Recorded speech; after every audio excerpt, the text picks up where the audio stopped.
रीता बोगड़ा चाहे जो भी कांग्रेस छोड़ के गया, जो भी बोला, जो बोलेगा उसका पब्लिक परसेप्शन पब्लिक बना लेगी। देखिए, मैं सहृदय इनको एक सुझाव देना चाहती हूँ अपनी उम्र के लिए और अपने अनुभव के आधार पर। देखिए, स्पष्ट इस बात को समझिए, जब मैं अध्यक्ष थी एक बारी 17% वोट आया, दूसरी बार 12% वोट आया, आज 1.5% वोट है। अरे भाई वोट बढ़ाइए ना, हम तो चाहते हैं आप आगे बढ़िए, हम कब मना करते हैं आपको। लेकिन अगर आप इसी में प्रसन्न हैं, हम तो कभी ज्यादा बोलते भी नहीं है टीवी पर, अगर आप इसी से प्रसन्न हैं कि भाई ये गलत है वो गलत है, इनका चरित्र ठीक नहीं, वो अपना राजनीतिक चरित्र देखें, अगर आप खुश हैं तो उसमें खुश रहिए। लेकिन आपसे मैं कह दूं, कांग्रेस न्यस्त नाबूद हो गई है। आप बहुत गहरे पानी में हैं। आप लोग अपने आप को अगर बचा सकते हैं तो बचाइए, दूसरे पर आक्षेप करने से कुछ नहीं होगा। इतने बड़े बड़े लोग गए, 30-30 साल काम करके गए, 20 साल मैं काम करके गई, कोई तो वजह होगी।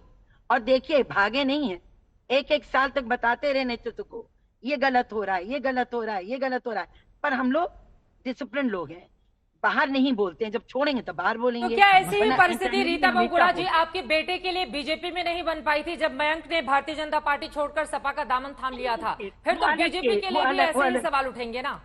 वो अलग बात है, वो बिल्कुल अलग चीज है। वो किसी पद पे नहीं थे, वो किसी उसमें नहीं थे, उनके तो छोड़ दीजिए, ठीक है, ये तो चुनाव में होता है। लेकिन मेरे जैसे लोग जो 20-20 साल अपनी जिंदगी के हम लोगों ने खपाए, ठीक है, आपको पार्टी ने पद दिया, लेकिन उस पार्टी को उस पद के योग्य मेहनत करके जेल गए। आज तक एक भी अध्यक्ष, किसी भी दल का प्रदेश अध्यक्ष जेल नहीं गया, मैं जेल गई, मेरा घर जलाया गया। तो ऐसा नहीं है। अगर आप ये कहें सिर्फ पार्टी देती गई, हम लोगों ने भी खून से सींचा था कभी पार्टी को, कोई तो बात रही होगी। देखिए, राहुल जी को कहिए थोड़ा बड़ों को सम्मान दें, थोड़ा उनकी बातें सुने। कोई पार्टी बिना अपने सीनियर लीडरशिप के एडवाइस के नहीं चल सकती, पर यहाँ कोई बात ही नहीं। यहाँ तो कांग्रेस पार्टी के पास ना दिशा है, ठीक है, ना नियत तो है। आपको क्या लगता है कि शशि थरूर जैसे तमाम नेताओं को चुनाव लड़ना चाहिए जिस तरह के वो संकेत दे रहे हैं? एक आखिरी जल्दी से छोटा सा जवाब आपसे। नहीं, थरूर जी को तो मैं बहुत ज्यादा पॉलिटिकल मानती नहीं हूँ, वो तो इंटेलेक्चुअल है, तो जमीन ही नहीं है उनका। जो उन्होंने जो आज बोला है अखबार में, वो भी काफी संकेत दे रहा है, उनके भी बयान काफी कुछ संकेत दे रहे हैं कि असली चुनाव होना चाहिए। तो मैं तो देख रही हूँ, मेरी माँ तो 14 साल अध्यक्ष रही, तब चुनाव होता था।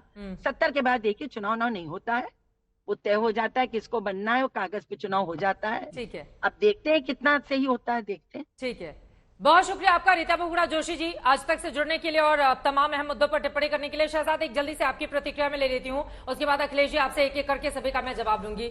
आप लोग भी बड़े खुश नजर आ रहे हैं, मतलब कांग्रेस पार्टी के घर के भीतर की ये स्थिति है, वो तो आपको लेकर देखिए गडकरी जी किस तरह की टिप्पणी कर रहे हैं लोकतंत्र को लेकर और दुनिया भर की दूसरी चीजों को लेकर।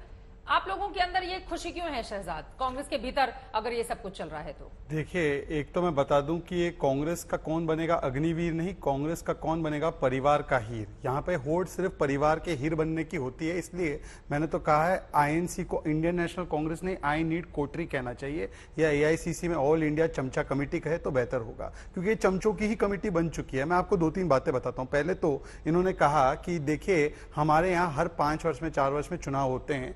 ये जो जितेंद्र प्रसाद का आखिरी चुनाव जिसकी बात आप कर रहे हैं, ये इंडिया टुडे की ही स्टोरी है। मैं आपको बताता हूं, जो फाइल की गई है सुमित मित्रा के द्वारा, और उसमें जितेंद्र प्रसाद उनको कहते हैं, मैं कोट पढ़कर सुनाऊंगा उनका, वो कहते हैं कि इस चुनाव में, हाँ, इसमें कहते हैं कि after giving me an innings defeat my side possibly makes her Sonia feel reassured the match was fixed behind my back. जिस चुनाव को ये लोग उदाहरण के रूप में पेश करते हैं कि ये बहुत अच्छा चुनाव हुआ था, ये आखिरी चुनाव हुआ था, ये भी फिक्स्ड मैच था। मैं आपसे पूछता हूं कि सीताराम केसरी की जब धोती फाड़कर उनको बाहर निकाला, उसके बाद सोनिया जी अध्यक्ष बनी, तो कौन सा चुनाव हुआ? और 98 से लेकर 2022 मैं आपको बताता हूं, राजेश पायलट तो उतरे थे ना उनके खिलाफ, वो प्री सोनिया था। जैसे बीसी और एडी होता है ना, तो बीसी में जब प्री सोनिया था तब तो चुनाव होते। महात्मा गांधी के जमाने में पार्टी परिवार थी, राहुल के जमाने में परिवार के 2.5 लोग पार्टी बन चुके हैं। परिवार अगर उनकी पार्टी को जोड़ कर रखा है तो क्या दिक्कत है? हाँ, ये तो अमेठी को जोड़ ले पहले, यूपी को जोड़ ले पहले, जहां पे चुनाव लड़ते हैं, जहां से अस्तित्व उनका उभरता है, वो तो जोड़ नहीं पाए। मुझे 2-3 फैक्ट रखने दीजिए, उसके बाद आप डिबेट चल रही है आगे। 98 से लेकर 2022 24 वर्ष का कार्यकाल। इनके यहाँ अध्यक्ष माँ के बाद बेटा, बेटे के बाद माँ। हमारे यहाँ कुशाभाऊ ठाकरे, जनक कृष्णमूर्ति, वेंकैया नायडू, एलके अडवाणी, राजनाथ सिंह, गडकरी जी, राजनाथ सिंह, अमित शाह जी, जेपी नड्डा। अब ये कहेंगे आपके यहाँ कौन सा चुनाव होता है, मैं आपको बताता हूं। हमारे यहाँ पर यही आज तक विश्वसनीय चैनल है ना, आज तक के नवनीत मिश्रा ने ये 2019 में रिपोर्ट फाइल की है। रिपोर्ट का नाम है कैसे चलता है बीजेपी का संगठन, राष्ट्रीय चुनाव के अध्यक्ष। उसमें धारा 19 के तहत कैसे राष्ट्रीय परिषद, प्रांतीय परिषद चुनाव का एक जो इलेक्टोरल कॉलेज कैसे बनता है, कैसे चुनाव होते हैं, हर स्तर का वो पूरा डिटेल आपको मैं आज तक का ये आर्टिकल भी दे रहा हूं। परंतु उसके अलावा नड्डा जी के चुनाव की बात करते हैं। ये प्रेस विज्ञप्ति है जो इलेक्शन कमीशन को भी जाती है। 75% बूथ समिति का गठन किया गया, 50% मंडल समितियों का गठन किया गया, 60% जिला कमेटियों का गठन किया गया, 21 प्रांतों में प्रदेश अध्यक्ष के चुनाव हुए। संविधान तहत हमारे आर्टिकल 19 तहत विधिवत तरीके से उसके बाद जेपी नड्डा जी के चुनाव की तिथि का ऐलान किया गया। उसमें जेपी नड्डा जी चुनकर आए हैं। ये हर हमारे यहाँ पर जिस प्रकार की चुनाव की प्रक्रिया होती है। आखिरी बात आपके वहाँ जो चुनाव होता है उसमें एक ही 2 चेहरे नजर आते हैं। एक सेकंड बदलाव तो नजर चित्रा जी, एक सेकंड, आता है। चित्रा जी, एक लास्ट लाइन। ये चुनाव नहीं, यहाँ पर मुगल स्टाइल सल्तनत ताजपोशी होती है। हाँ। Pre decided. मैं आपको बताता हूँ, इनका कॉन्स्टिट्यूशन है। अभी भी आपको उम्मीद नहीं है कि वहां पर चुनाव फ्री एंड फेयर नहीं, फैब्रिकेटेड एंड फेक होता है। मैं तो खुद चुनाव लड़ना चाहता था, मेरे साथ क्या किया मैं आपको बताऊं क्यों। आनंद शर्मा ने जिक्र किया, ये ऐलान भी किया था। मैंने किया था, उन्होंने मुझे दूध में से मक्खी निकालते वैसे फेंक दिया। क्यों? क्योंकि ये डेलीगेट कैसे इलेक्ट होते हैं और फिर ये डेलीगेट कैसे चुनाव लड़ते हैं, इसकी प्रोसेस संविधान में कांग्रेस के इसको फॉलो करती है। इनको बताइए, इनको पहले पता भी है, इनको पहले पता भी है डेलीगेट कैसे इलेक्ट होते हैं। इनको पूछे डेलीगेट इलेक्ट कैसे होते हैं, बता दीजिए। सुनिए, इलेक्टोरल रोल जिसमें गड़बड़ी की शिकायत आनंद शर्मा भी कर रहे हैं। चित्रा जी, आप हो या शहजाद की बात पर मैं नहीं, मैं सब आप दोनों लोगों की सबकी बात का जवाब दे रहा हूं। सूप तो सूप छलनियों बोले जिनमें 72 छेद। बता दे कब चुनाव हुआ है बीजेपी में, कब हुआ है चुनाव जिसको बोलते हैं हर बार वोट पड़ा। अरे सुनो, एक मिनट प्लीज, बीच में नहीं। कब कौन लड़ा चुनाव? नड्डा जी। कब लड़ा? नहीं, कौन लड़ा? नड्डा जी के खिलाफ कौन लड़ा? उसके पाले वाले खिलाफ कौन लड़ा? कौन पर्चा दाखिला किया? बीच में नहीं। एक बार आप बताइए, जब से बीजेपी आरएसएस बनी है कभी चुनाव हुआ? छलनी बोलेगी हम लोगों को कि जो है चुनाव नहीं होते हैं।